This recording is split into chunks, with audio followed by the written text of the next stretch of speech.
I want to start today with a bit of a thought experiment. It's something that was actually keeping me up last night while I was prepping for this. Oh, I know that feeling. A good late night existential crisis. What was it? It's sort of like the tree falls in a forest dilemma, but for history. Okay, I'm with you so far. So imagine a city council meeting takes place. It's a Tuesday night in, say, 1995, Right. and they make important decisions. I mean, real stuff that affects people. Maybe they change a zoning law that allows a factory to be built, or they cut the budget for a public library, or they decide where a new school district line is going to go. Standard Tuesday night bureaucracy, the gears of the city turning. Exactly. Yeah. Real, tangible stuff. But here's the twist. Imagine no reporter shows up. Which happens, it happens way more often than we'd like to admit, especially now. It really does. Mm-hmm. But if no reporter is there to write it down and no camera crew is there to film it, my question is this. Did it happen? I mean, obviously in the laws of physics, the meeting occurred. People sat in chairs, they took a vote. But does it exist in the history of that town? In the public record, no. No. It effectively evaporates. Without the scribe, without the person recording it, the event is just, it's noise in a room. It's lost to time. And that's the thing that's so terrifying about history, isn't it? We tend to think of it as this like granite monument. Right, like it's solid, unchangeable. Yeah, we think of it as these solid facts that are just sitting there in a book waiting for us to read them. Yeah. But it's not granite. It's more like a sieve. A sieve. That is a very distinct way to put it. It is. It's a filter. And the people holding that filter, they get to decide what gets through and what just, falls away. They decide what is news and what is just noise. And you're talking about the concept of public memory, which is, I think, one of the most powerful and yet most invisible forces in any society. Public memory. Yeah. Public memory isn't just a passive storage locker, a bunch of files and dates. It is an active daily construction. It's a curated collection of what a community decides is important enough to remember. And if it's a construction, that means there have to be builders. Exactly. There have to be architects. And the architects of that memory, the people who are actually drawing the blueprints for what we all remember, are the journalists. The storytellers, the Yeah. scribes, Right. the people holding the sieve. That's right. And that is why today is so critical. We are settling in for something really special. We are right in the thick of our Black History Month series, specifically zeroing in on Rutherford County. And if you've been with us for the last couple of weeks, we have been on quite a journey. It has been an incredible exploration so far. We've looked at the educators who built the schools from the ground up, Right. the pastors who were, the anchors for entire communities, the athletes who shattered barriers, the medical professionals who cared for the sick when literally no one else would. Exactly. We've been focusing on the makers of history, Yeah. the people out there on the ground doing the thing. Right. But today we are going to pivot. We're sort of shifting the camera angle, if you will. Because think about this. How do you actually know about any of those people we just mentioned? Because someone wrote it down. Precisely. Someone told their story. So today we are looking at the architects of public memory. Specifically, we are doing a deep dive into 3 absolute giants of journalism in Rutherford County. We're going to be talking about Jimmy Hart, Milan Rugland Hudgens, and Larry Flowers. 3 individuals who, they didn't just report the news, they fundamentally shaped the public record.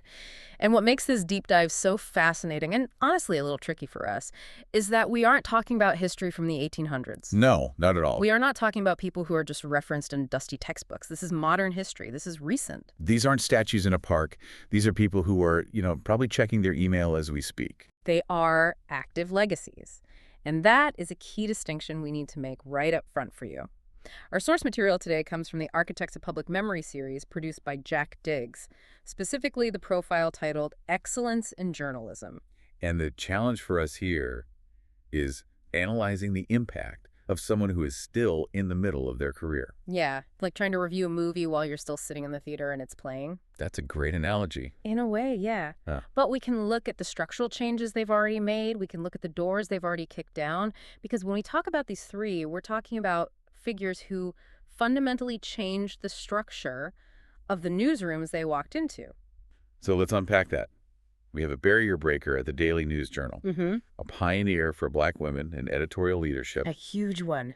and a broadcast veteran who became the face of public safety for an entire region. It's a really powerful lineup, and they all tell a slightly different part of the story of how information and how memory moves through a community. So let's start with Jimmy Hart. A perfect place to begin. The structuralist. Now, if you just glance at Jimmy Hart's resume, you might just see a list of titles. And on paper, it looks like a standard climb up the ladder. He spent 11 years at the Jackson Sun in West Tennessee. He goes from being a reporter to city editor. And I want to pause on that. Standard climb, maybe? But city editor is such a deceptive title. I think a lot of people outside the industry hear that and think, oh, middle management, he probably pushed some papers around. Right. It sounds like a bureaucratic role. City editor, like he works for the mayor. Exactly. Middle management implies you're just, I don't know, organizing the holiday party or something. In a newsroom, especially a mid-sized daily paper like the Jackson Sun or the D&J, the city editor is, well, let's call them the god of the chaos. Okay, that sounds dramatic. Explain that to me. Why is that specific role so pivotal? What does a city editor actually do? Okay, so think about the constant flow of information into a city newsroom on any given day. You have police scanners chattering with codes about fires, accidents, domestics. You have press releases flooding the fax machine back then or the inbox now. Right. You have phones ringing off the hook. It's angry readers. It's people with tips. It's PR people. You have reporters running in with half-finished stories. It is an absolute unfiltered fire hose of information. And the city editor is the one standing in front of that hose. The city editor is the nozzle on the hose. They are the funnel. They are the single person who looks at maybe 500 potential stories on a Tuesday morning and has to say, okay, with the budget we have, the reporters we have, and the column inches we have, we can cover 3 of these well. So they are the ultimate resource allocator. They decide what even gets a chance to become news. They're the ultimate gatekeepers, and this is so crucial for our discussion today about public memory. The city editor, moment by moment, decides what the news actually is. If the city editor thinks a protest downtown is just a traffic nuisance, guess what? It gets a tiny paragraph on page B12. Buried. But if that same city editor thinks that same protest is the start of a movement, it gets the banner headline on A1 above the fold, "It's their call." That is a staggering amount of power for one person to have day in and day out. It is, and it requires a specific kind of grit, a certain constitution. So when we see in the source material that Hart spent 11 years at the Jackson Sun, moving from reporter to city editor, and specifically covering local government and public safety, that tells us something important. He's paying his dues. He's learning the ropes. He's eating his vegetables. He's learning the city budgets. He's learning the zoning laws. He's learning who all the players are at City Hall. He's understanding how a city actually functions, the plumbing of the municipality. You can't fake that knowledge. You absolutely cannot fake that. You can't just walk in off the street and be a city editor without knowing how to read a police blotter or a court docket or a city budget. It's impossible. So he builds this massive foundation of just sheer technical competence in Jackson. He's not just a writer. He's a newsroom mechanic. He knows how the engine works. Exactly. He knows the whole machine. And then, in the spring of 2006, he arrives in Rutherford County. He joins the D&J Media Group. And because of that decade plus of background, he arrives fully formed. He isn't a rookie they have to train. He is a seasoned leader ready to go on day one. And he climbs right to the very top. Right to the top. I want to read these titles from the source because the scope here is just massive. He becomes the executive editor of the Daily News Journal. The top job at the paper. Then the executive editor of DNJ.com, so he's over the digital side too. Which was becoming more and more important in that era. And then on top of all that, he becomes the regional coverage director for Rutherford and Cannon counties for Gannett, Tennessee. So now he's not just running one newsroom, he's coordinating strategy across an entire region for a massive media corporation. The responsibility there is just immense. We are talking about guiding the coverage for hundreds of thousands of people. It's huge. It is. But here is the headline. The thing that, puts him in the history books for that organization. Jimmy Hart was the first black editor in the entire history of the Daily News Journal. And I really want to pause here. I want us to really dig into what that actually means. Please, let's do that. Because we hear first black X or first black woman to do Y a lot, especially during history months. And there's a real risk, if we aren't careful, that it just becomes a piece of trivia.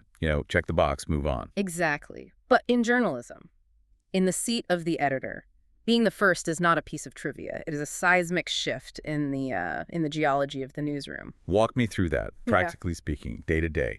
He sits in the editor's chair. He's the first black man to sit there in the paper's entire history. Does the news change overnight? Maybe not overnight. It's not like the font on the front page changes or the paper suddenly turns purple. But you have to think about what our source calls the lens shift. The lens shift. Yeah. And we have to adhere to that discipline of objective context here. We aren't saying he walked in with some kind of overt political agenda. That's not what this is about. But every single human being has a default setting, a worldview based on their lived experience. Sure. If you grew up in a wealthy suburb, you might think a story about, I don't know, rising country club fees is breaking news. That's your world. Precisely. That is your default, your frame of reference. And if you are a black man in the American South, your default for what constitutes a crisis or a celebration or a legitimate community concern is inherently going to be different from the generations of white editors who came before you. So it's not really about bias. It's about blind spots. That is the perfect way to phrase it. It is about blind spots. Oh. So Hart's presence, just by him being in that chair, it removes a blind spot that had existed at the DNJ since its inception. It expands the peripheral vision of the entire organization. That's right. When he runs that morning news meeting, that moment we talked about where the city editor, or in this case the executive editor, decides what is news, he brings a different set of eyes to the table. Suddenly, stories about the black community in Rutherford County, they aren't just special features for February. Or human interest pieces. Exactly. They aren't the other. They become part of the core coverage. They are integrated into the daily fabric of what the paper is, whose voices are quoted on the front page, whose neighborhoods are considered newsworthy. These things start to shift. It challenges that default setting we talked about. It completely resets it. The old default narrative often excludes marginalized communities, not necessarily out of malice, but just out of habit, out of a lack of awareness. A leader like Jimmy Hart, simply by occupying that chair and bringing his life experience and his professional excellence to the table, he resets that default for the entire institution. And he did this for years. He steered that ship through some really turbulent times in the news industry. The late 2000s, early 2010s, a brutal time for newspapers. For sure. But then, in May 2012, he makes another move. He leaves the DNJ, but he doesn't leave the field of communication. He goes to MTSU, Middle Tennessee State University. A major, major institution. I mean, it's the biggest university in the region, a city within a city. Huge. He becomes the senior director of news and media relations and the editor of MTSUnews.com. So a very different role. How so? I mean, it seems related. It is, but think about the shift. He goes from being an outside observer holding institutions accountable to being the person inside a massive institution responsible for its public voice. Right. So now he's handling crisis communication for the university. He's overseeing all the university-wide news. He's ensuring accuracy for a huge population of students, faculty, and the public. It's a shift from what we call independent journalism to institutional communication, but the core skill set is absolutely identical. It's about verification, clarity, accuracy, and trust. And his legacy in the field is clearly cemented. A 2025 profile described him as the backbone of a local journalism community. That's a heavy compliment. The backbone. It implies stability. It implies that the whole structure relies on him. And when you consider the legacy there, he spent nearly 3 decades serving Middle Tennessee communities. He opened that door at the DNJ. He proved it could be done, and done with excellence. And by doing that, he made it possible for other people to walk through that same door. He absolutely did. Which brings us perfectly to our next subject. Because if Jimmy Hart cracked the door open and proved that it was possible, Meland Ragland Hudgens kicked it wide open. She certainly did. And her story has this incredible trajectory of growth and then a powerful return. Let's map it out for everyone. Yeah. She starts at the Daily News Journal in 2003. So she's there during the Hart era as well, at least for a while. Right. So she sees that model of leadership firsthand. But she starts on the ground floor. She's a reporter. And she spends over a decade building her reputation. I really want to emphasize this part. She wasn't an overnight success. She was a grinder. The source describes her as a community-centered reporter. And for those listening who haven't worked in news, let me just say, That is the hardest job in the building. Really? Oh, absolutely. Being a community reporter isn't about sitting in an air-conditioned studio pontificating about national politics. It's about going to the Kiwanis Club pancake breakfasts. It's about sitting through a 4-hour school board meeting on a Tuesday night where they argue about bus routes. It's the unglamorous work. It is the essential work. It's about standing behind the police tape at a crime scene at 2 o'clock in the morning in the freezing rain. You are gathering the raw material of history, piece by piece. And she did that for years. For over a decade. And within the USA Today network Tennessee, she became known as a really sharp editor and just an incredibly reliable reporter. She built trust the hard way, face-to-face, story by story, source by source. But then, in July 2015, she gets this massive opportunity, a huge promotion. She is named editor of the Gallatin News-Examiner and the Hendersonville Star-News. 2 papers simultaneously. I can barely handle reading one email at a time. She's running 2 newspapers in 2 different cities. It speaks to her capacity, her work ethic, but it also speaks to the incredible level of trust the publishers had in her. To be asked to guide the news coverage for an entire county, Sumner County, in this case across multiple publications, that requires a high-level strategic mind. It's not just about editing stories anymore. No, not at all. You have to be able to see the big picture for the whole county while still catching the typos in the photo captions. It's a really demanding job. So she goes out, she proves she can do that, she conquers that territory, and then she comes back home. The return. She returns to the Daily News Journal.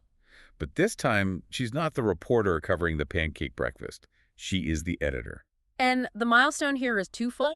It's really significant. She becomes the second Black editor in the paper's history, following in Jimmy Hart's footsteps. Which is historic in itself. It is. But she is also the first Black woman to ever hold that position. The first Black woman. That is a whole new layer of history being made right there. It is. And we need to talk about intersectionality here for a moment, because the perspective of a Black woman, particularly in the South, is unique. It is distinct from the perspective of a Black man, and it's certainly distinct from a white editor, male or female. She brings a lens that the paper had literally never had in its top leadership position before. Never!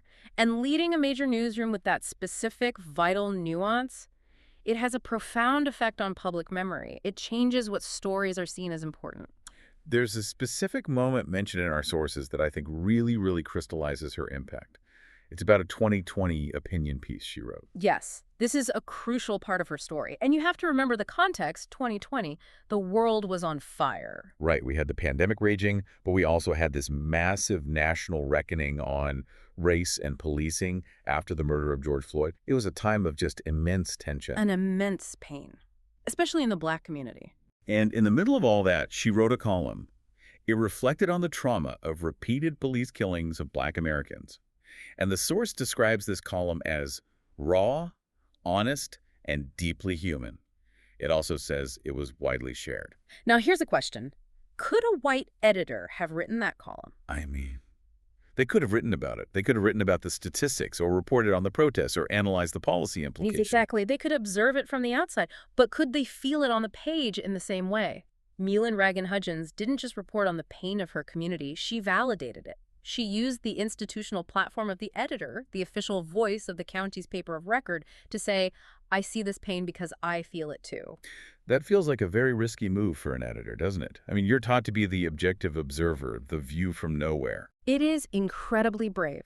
And it's a very modern understanding of journalism, because that's the difference between old school objective reporting and what we're calling public memory. Public memory requires truth. And sometimes the objective truth is that a community is hurting. And to ignore that is an objective. Exactly. If you ignore the hurt in the name of neutrality, you aren't being objective. You're actually being negligent. You're erasing a key part in the public record. It bridges a gap. It absolutely does. It forces the entire community, Black and white, to confront itself. It validates the pain of a significant portion of the readership, and it educates the rest. It's journalism that says, this is happening, this is real, and we need to talk about it. And just like Jimmy Hart, she is still doing the work today, but in a new arena. She's currently the communications specialist for Rutherford County Schools. Another massive job. The school system in a county that size is a huge, complex organization. And she's clearly excelling there too. Get this, in 2025, she was recognized as a Golden Achievement Award winner from the National School Public Relations Association, the NSPRA. That is the gold standard in that field. That's Yeah. a national award. So she hasn't slowed down one bit. She just shifted her beat. She's still shaping the narrative, still ensuring that information is clear and accessible to the public. I'm definitely seeing a pattern here, which I want to get to in a minute. But first, we have to talk about the third giant on our list. We've talked print, we've talked digital. Now we have to talk about the face on the screen. Larry Flowers. Larry Flowers. Yeah. I mean, if you lived in Middle Tennessee any time in the last 30 years, you know this man's face. You absolutely know his voice. Absolutely. We are shifting mediums here from the written word of the newspaper to the broadcast signal of television. And the dynamics are very different, but the impact is just as heavy, if not heavier in some ways. Let's just run the stats from the source. Nearly 30 years in TV journalism. 30. 14 of those years at WSMV Channel 4. Then he moves over to WKRN News 2 as a multimedia journalist. That is a marathon career in local television news. It is. It sounds long, but is it unusual? Oh, it's incredibly unusual. TV news is a burnout industry. It grinds people down. It's incredibly high stress. The hours are terrible. And let's be honest, it's an industry obsessed with youth. To stay relevant, to stay trusted, and to stay visible on the air for 3 decades, that is rare. And that kind of longevity must build something with the audience. It builds an incredible amount of equity with the audience. That is, it's hard to quantify its trust. And his beat was always the hard stuff. He covered crime, severe weather, public safety, breaking news. I mean, when the sirens were going off in your town, Larry Flowers was usually the guy on your screen telling you why. And think about the intimacy of television. This is something print can't quite match, as powerful as it is. And I mean, Well, the newspaper lands on your doorstep, or these days on your phone screen. You read it. But the TV reporter, they come into your living room, you invite them into your home during dinner, you wake up with them while you're drinking your morning coffee. that's a great point. You feel like you know them personally, even if you've never met them. Exactly. Over decades, Larry Flowers became a proxy for knowing what is going on. He delivered bad news, scary news, with this signature clarity, calm, and credibility. That calm is so important. It's everything. When you are covering crime and severe weather, people are often scared. They're anxious. Having a steady, professional, credible Black journalist as that voice of authority creates a powerful and maybe subconscious connection in the community. He was the face of the news. He was the guy you trusted to tell you if the tornado was coming down your street. Right. And in journalism, trust is the only currency that matters. But then, in 2019, he makes a pivot. And it's a move that, it honestly shocks some people. And it's a move that brings up some really interesting questions about the relationship between journalism and power. January 2019, this was a big announcement. It was.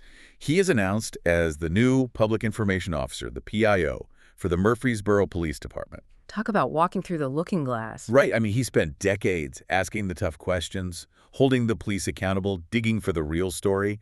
And now, he is the one answering the questions. He's on the other side of the podium. The gatekeeper again, but from a different gate. The city leadership at the time, the source says, cited him as a skilled communicator and a trusted public voice with deep community ties.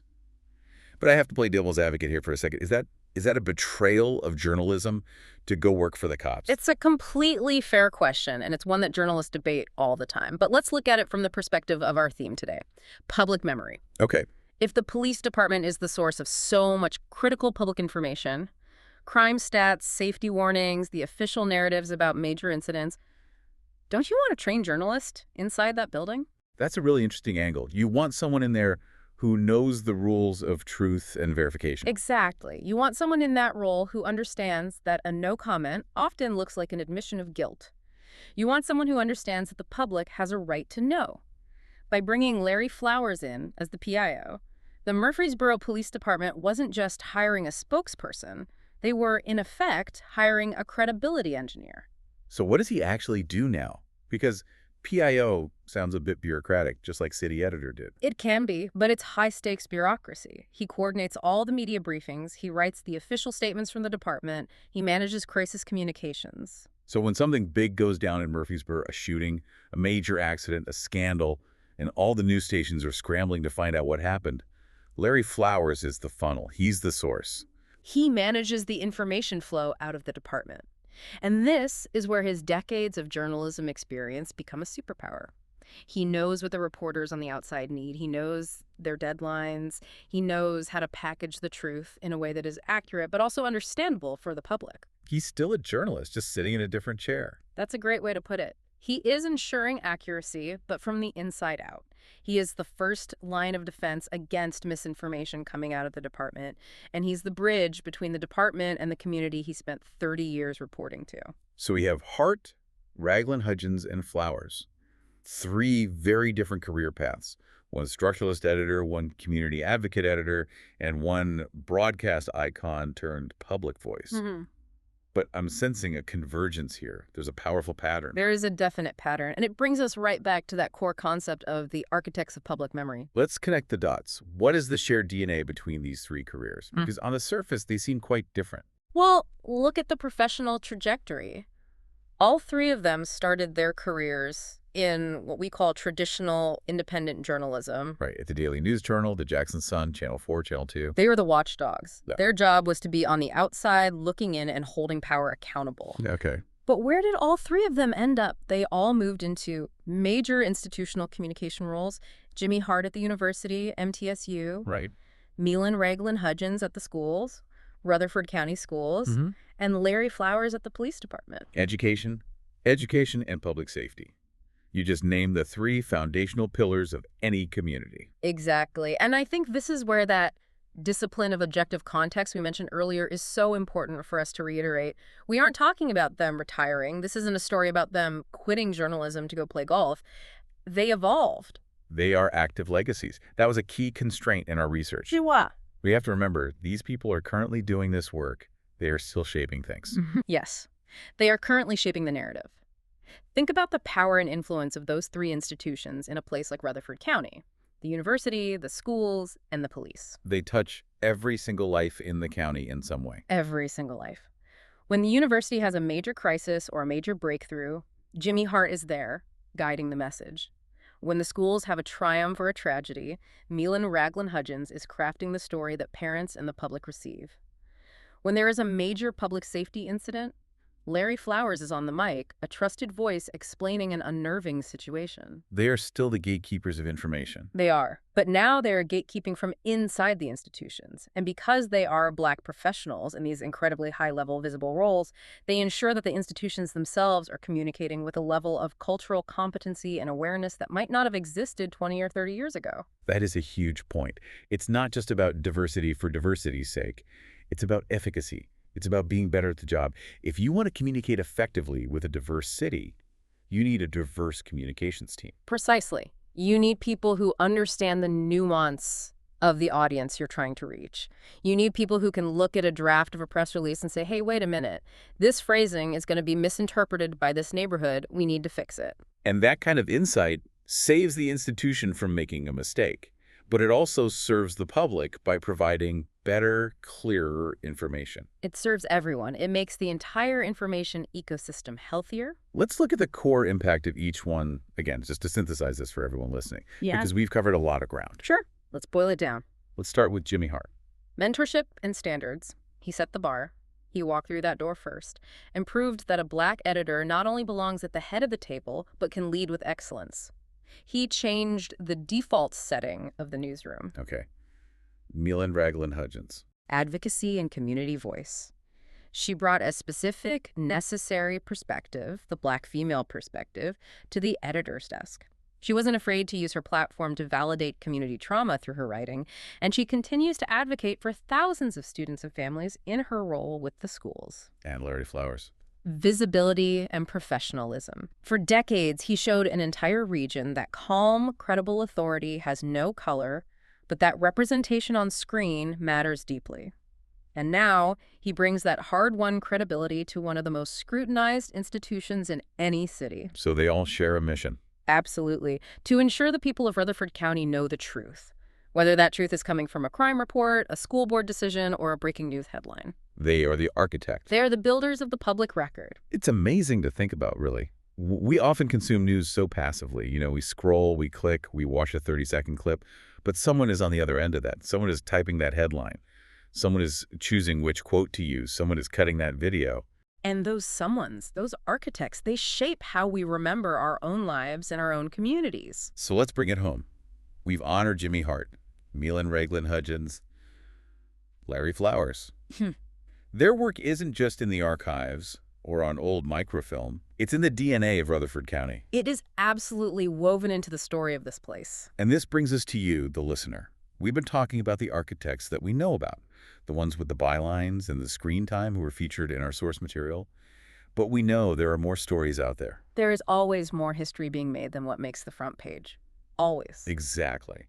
So here is your call to action. If you know someone who represents Black excellence in Rutherford County, past or present, an educator, an entrepreneur, an artist, community organizer, someone whose story deserves to be part of this series, we want to hear from you. Don't let that history be lost. Remember our thought experiment if no one writes it down. It evaporates. So here's what you do.